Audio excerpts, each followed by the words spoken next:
heard they were making Sleepy Hollow was going to be a TV show on Fox. I'd read the book, the whole deal, so I'm thinking, how do you make this modern? How does this even work today? Did you guys have maybe a similar thought when you're reading the script, like, how are they going to pull this off? Yeah. I mean, I am, when you read something, you imagine it to be the best, you know, in your head, but I wasn't sure how they were going to execute it, because it could become really silly with a headless horseman running around, and if it's not done right. But then I heard who's involved, and the casting came to place. That gives you some level of confidence. Yeah, and Len, who directed the pilot, obviously had a vision. So it's... And Underworld's kind of amazing. Yeah, it's very stylized, and it looks fantastic. You know, the Headless Horseman is quite frightening. Well, the whole world is really it's dark, and it's exactly what I mean, wanted it to be. Even the horn creature you see is that's creepy. Unbelievable, that guy. See, I'm card-carrying sci-fi fantasy nerd, so I was ready, you know. I was like, and the one thing that you can't mess up is it can't look cheesy. Can't be done. You gotta make it. Unless you're doing it for Sci-Fi Channel, in which case it has to be cheesy. Sure, you know, two-headed shark attack, you know, which was better than Sharknado, no matter what anybody says. True enough. I'll go with you there. Two-headed shark attack. I'll go there. Two-headed shark attack just sounds interesting. Superior. Done. Sold. Sharktopus, the classic. That's what nothing will ever approach that. Attack. All right, so when you guys got to see it, you know, and you got to see one of the episodes, what'd you think? Surprised, honestly. Obviously, I expected it to be cool and all of that, but I didn't expect it to be funny. I didn't expect to laugh at any point, and I did more than once. I didn't expect to forget to really accept the you know, 230 years ago, present day. We sent his test in for further psych evaluation. The doctors say our man suffers from a disorder known as objective transference. He may really believe that he decapitated a Hessian soldier during the Revolutionary War, that his wife is a witch who put a spell on him, and now he woke up 2 centuries later in Sleepy Hollow.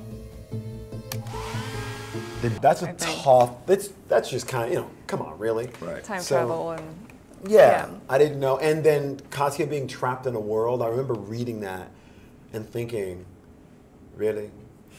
She's trapped in a world, like it's purgatory.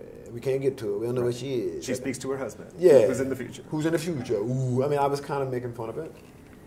And then I'm sitting there like this. You got to get to your wife. You two must be together. Right. So, I mean, I wasn't expecting to get sucked into it. And I've asked a lot of the different actors today that for all the Fox shows, because I come out to this thing every year, and just from last season, this huge jump where social media is such a big part of every show. And there's been a lot of Sleepy Hollow buzz already, just from what I've been kind of seeing on Twitter, and people kind of anticipating it.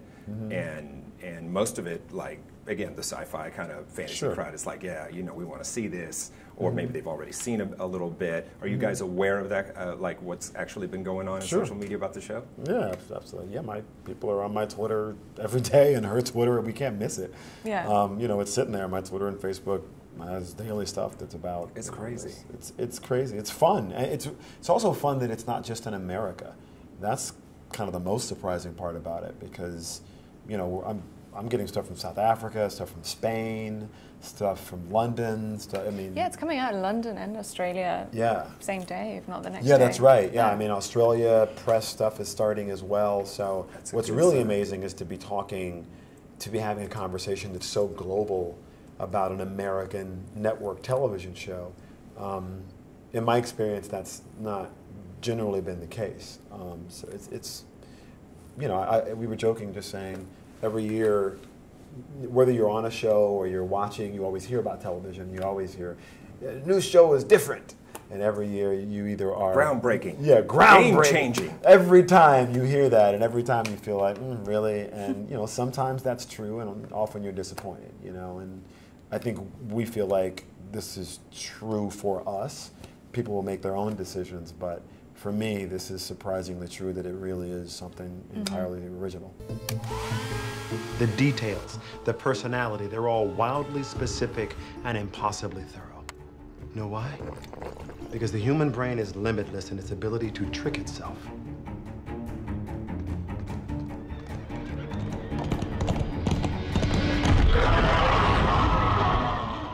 Tell me a little bit about what's happening in the. I mean, I've seen the pilot, but what starts to unfold in the plot as we start getting into the show? You mean what we can tell you? That you can tell me, yes. Which direction are we taking in? That's tough. Yeah. No one's going to see this, so I mean, no, totally. No one's so just watching. Go ahead. I mean, no, they're just cameras here. Don't worry about it. This is just for my own personal. Here are interesting tidbits. I think they're safe. You have any? You have one? I have one that I can think of for sure. Go for it.